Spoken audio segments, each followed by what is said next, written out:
How's it going, guys? Steven here, and welcome back to Aspie.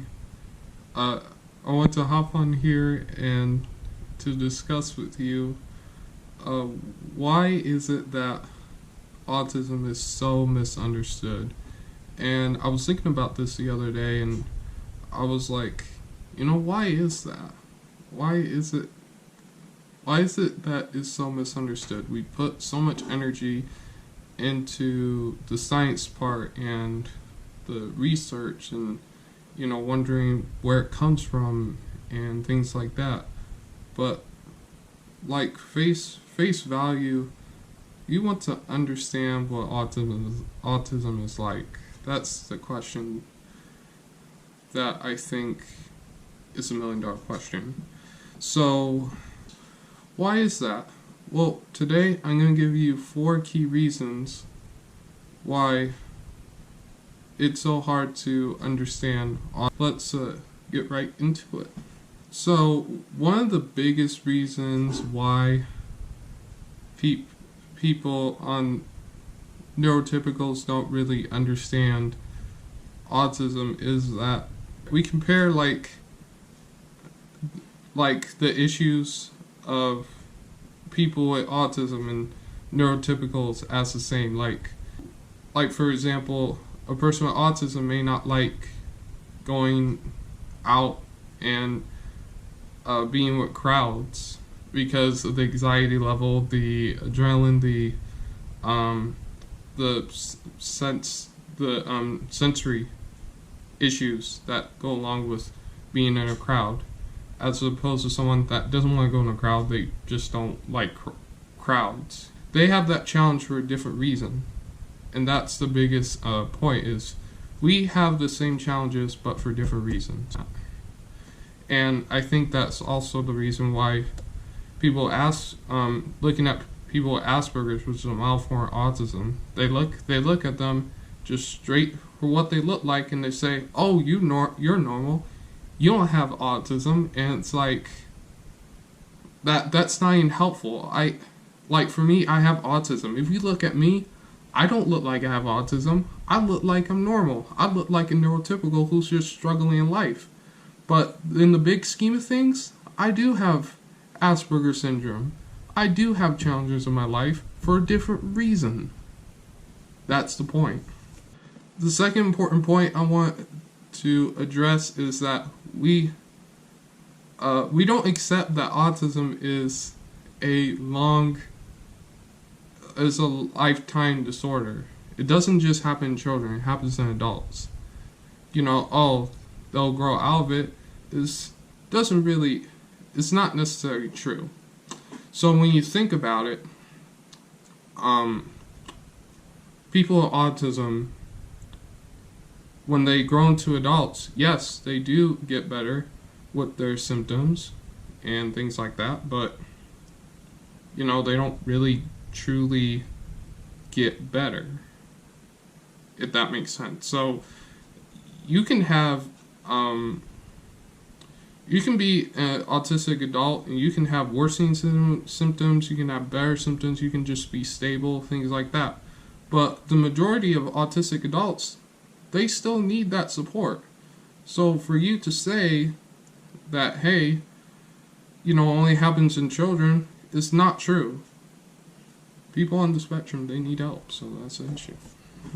So the third thing I wanted to point out about the key reasons why we don't really understand autism is that we set unrealistic expectations on people on the spectrum. So these expectations are when these children with autism become adults, we just expect them to know all these nuances, all these adult skills to become an adult.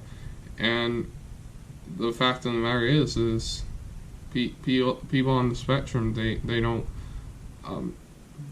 seem quite to grasp it. And I'm not saying that all people on the spectrum have a hard time with this, because someone on the spectrum can live independently and contribute to society.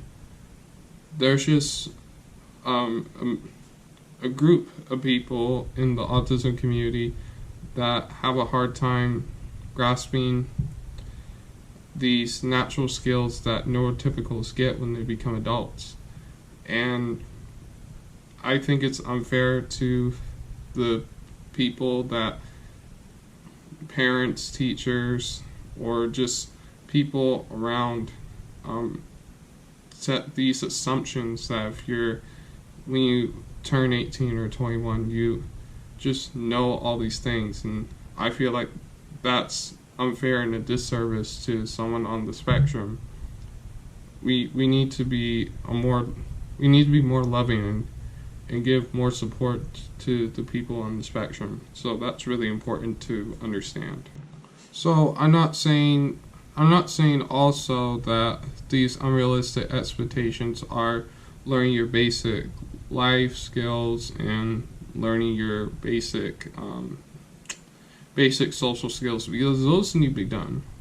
What I'm saying is that we have unrealistic expectations of people on the spectrum just getting these, and we don't have to work on these life skills because they're adults or they went to school.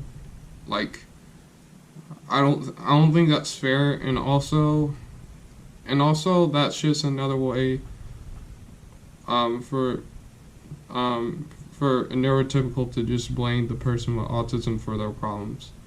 And and I don't think that's right. We need to be a more loving and more supportive community of each other. I think this last point I want to point out, the ultimate reason why that we don't understand autism, because we look at autism in such a negative light. We look at more of their flaws and we wonder, why aren't they growing up? Why can't they do this? Why can't they do that? And instead of just the positivities about being autistic in general. And we just need to be a more positive, more supportive group of people when we serve the autism community. But not only that, we need to stop thinking about the negatives so much, and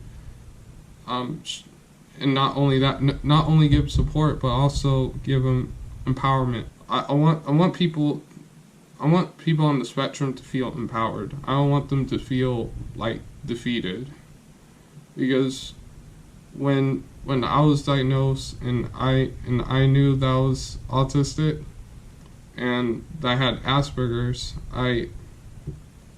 I felt defeated. I didn't want to take it as is, and it took me a long time to accept it, but it was worth it though. And I just want people to know, and if you want a happy life, and I'm talking to everyone on the spectrum, is feel empowered, but I want to let you know it's not your fault. This is something that you're living with, and autism is looked at very negatively. So if you're not in a place where you want to be in life, don't give up, because I am going through it, and we're all in this together, and we're going to grow as an autism community, and we're going to empower each other.